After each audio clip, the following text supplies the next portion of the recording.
All right, so let's take a look at section 5.7, complex fractions. Sounds a lot worse than it is. Let's see what we can do with it. So complex fractions are kind of like fractions inside a fraction. So you get the picture of the nesting dolls, the Russian nesting dolls here, a doll inside of a doll, inside of a doll, and so on. So anytime that the numerator and or denominator of a fraction contains one or more fractions, we call it a complex fraction. And there are two general approaches to simplifying the complex fractions. The first method is just to simplify the numerator and denominator separately and then divide, which is a good way to do it. Maybe a little bit more lengthy than method 2, but I think a little bit easier, so there's some trade-off. And the second method is to multiply the numerator and denominator by the LCD of all the fractions appearing throughout the original problem. So this one's a little bit more complicated, but it can save you some time. So you kind of have to decide what's going to work best for you. All right, let's take a look at some examples.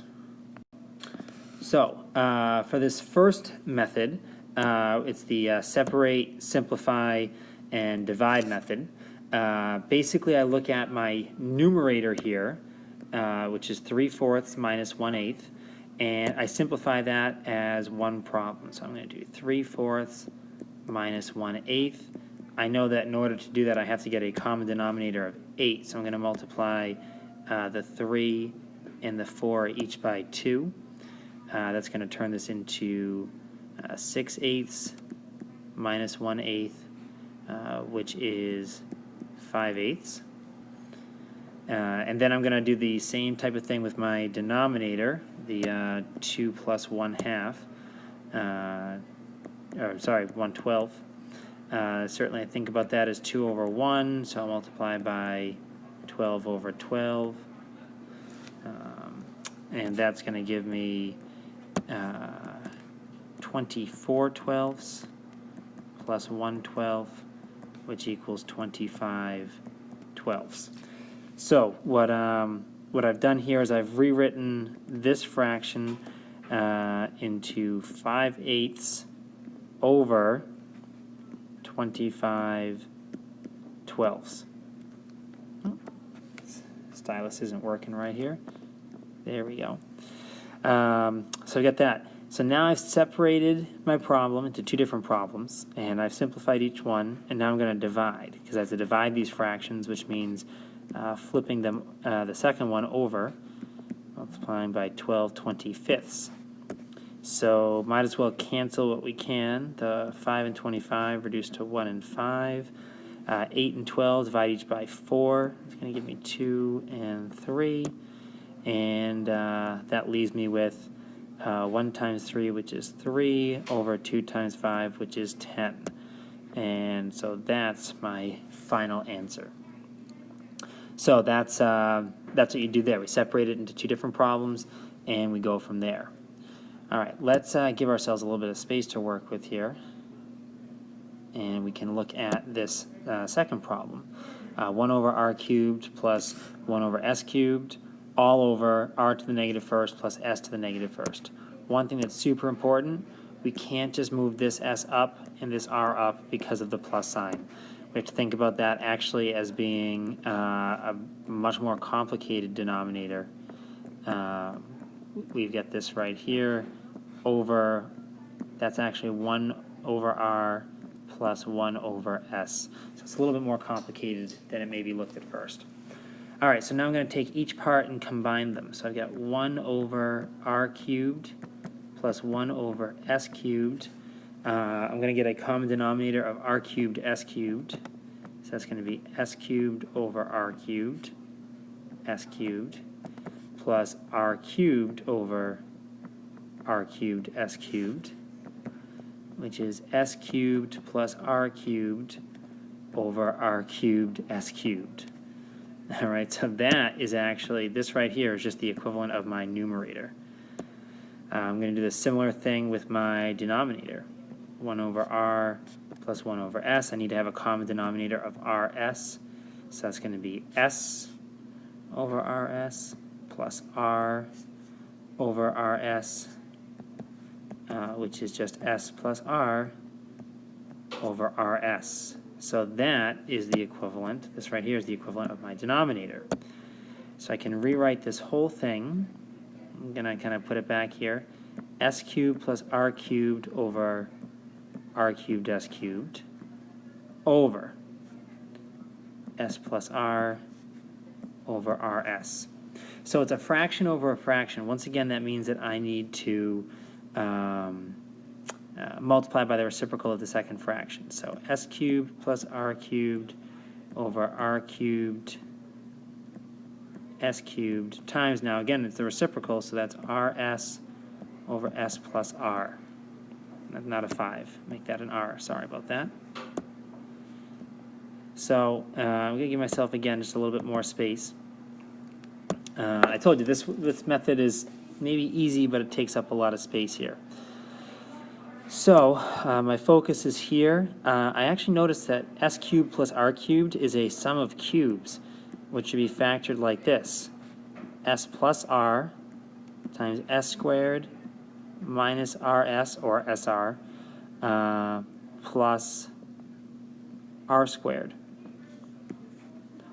And then we have the r cubed, s cubed, times rs over s plus r. Now I had to do that because I created a problem very similar to what I had seen before, where I had to factor and then cancel.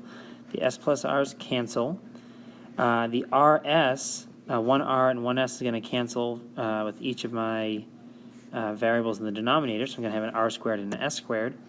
And the other thing actually can't be factored any further, the trinomial up top. So my final answer, and I'm just going to rearrange the order so it's a little bit more alphabetical. R squared minus rs plus s squared over r squared s squared. Do not cancel the r squareds, cancel the s squareds, and just leave a negative rs. These cannot be canceled any further. That is actually our final answer. So that's a rough idea of how to do this. That's method 1. If you want to use method 1, you can use method 1. Sometimes I think it's easier. Let's take a look at method 2. All right, so our second method here is a little bit more thought ahead of time, but it can actually save us a little bit of work in the end. So first thing that I'm going to do is I'm going to look at all of my fractions within a problem. So I see I have a 1/2 and a 1/4. I want to multiply here by first identifying what the least common denominator is. So between 2 and 4, the least common denominator is 4. That means I'm going to multiply this fraction by 4 over 4. Now when I do that, that means I have to use the distributive property. And when I do that, it's actually going to clear up all my fractions. That's the reason that I've done it. 4 times 2 is 8. 4 times 1/2 is 4 over 2, or just 2, over.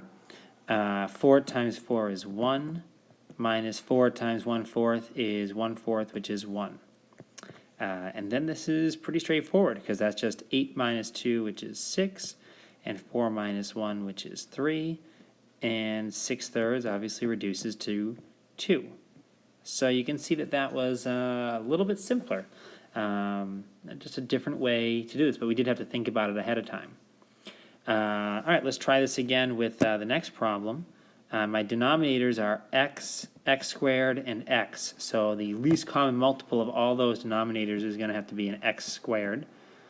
So I'll multiply everything by an x squared, and that's a lot of distribution going on here.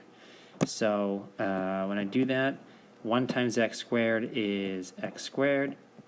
3 over x times x squared would be 3x squared over x, which is just 3x. 2 over x squared times x squared, 2x squared over x squared is just 2. And then the denominator, I'm going to get x squared times 1 is x squared. And 2 over x times x squared is going to simplify to 2x. Now I might be done, but I need to make sure that I've simplified it completely, so I'm going to factor this first. My denominator is actually easy to factor. It's just a GCF of x, which leaves x plus 2. And my numerator, if I do an x puzzle or anything, I figure out that that factors to be x plus 1, x plus 2. At that point, what I notice is that the x plus 2's will cancel. And so my final answer is just x plus 1 over x. I think you might like this method better than the other one. Just keep in mind, sometimes you gotta work at it and remember to identify the LCD, and you get the distributive property, so it can be more complicated, but if you do it right, this is a really good method. All right, so here are just a couple of problems. You can try each of these. Try each method once. I'm going to use the method 1 on the first problem and method 2 on the second problem, and you can pause the video and then check out your work. All right, let's see how you did. All right, so here's the first one.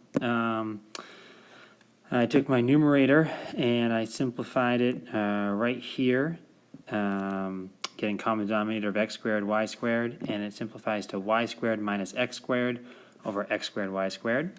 Took my denominator, caught a common denominator of xy, and rewrote it just in a convenient order of x squared plus 2xy plus y squared over xy. And so I took my simplified numerator, put it here, simplified denominator, put it here, and then in order to do the top divided by the bottom, I flipped the bottom one and multiplied by the reciprocal. I did the factoring. I had a difference of squares and trinomial there, did some cancellation, ended up rewriting x plus y as y plus x, just so I had the nice look of y minus x over y plus x, but the equivalent would be fine too. All right, so now let's go ahead and do the last one. I'm going to use method 2 here, so pause the video once again, then come back and check. All right, how'd you do? All right, so on this one here, my least common denominator, I only have actually one denominator, so this is definitely a good choice. When I distribute that k minus 2, I end up getting k times k minus 2, which will need to be distributed again, so I get k squared minus 2k. But this multiplying here just leaves me with the 1, k minus 2 times the fraction at the bottom just gives me the k squared that I have here, and then distributing the 1 to the k minus 2. Anyways, it ends up factoring. The k minus 1's cancel, and I'm left with k minus 1 over k minus 2, or plus 2. Sorry about that. And that is it. All right, so hope that makes sense. All right, here's one more to practice. Go ahead and try doing this one, and I'll put the answer up here. You can see. All right, how'd you do? All right, so my personal opinion here is, first of all, we have to start by rewriting. And we have negative exponents. We have to rewrite those as fractions. And then looking at the denominators, I see I've got just x's and y's. So definitely easiest to use the LCD here, which is xy.